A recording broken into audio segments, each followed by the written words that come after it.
شروع کرتا ہوں اللہ کے نام سے جو بے حد مہربان نہایت رحم والا ہے۔ السلام علیکم ورحمۃ اللہ وبرکاتہ۔ سورہ واقعہ کی فضیلت۔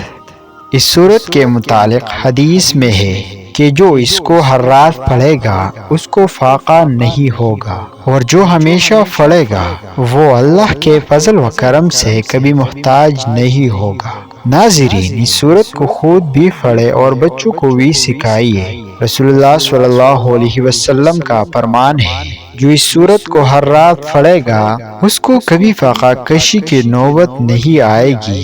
حضرت عثمان رضی اللہ عنہ نے حضرت ابن مسعود رضی اللہ عنہ کو کچھ مال دینا چاہا کہ اس کو اپنی لڑکیوں پر خرچ کرے، لیکن حضرت ابن مسعود رضی اللہ عنہ نے فرمایا کہ آپ ان لڑکیوں پر محتاجگی کا خیال کرتے ہیں، جبکہ میں نے ان کو سورۃ واقعہ پڑھنے کا حکم دے رکھا ہے۔ رسول اللہ صلی اللہ علیہ وسلم سے میں نے سنا تھا کہ جو اس سورت کو ہر رات پڑھے گا تو وہ محتاج نہیں ہوگا۔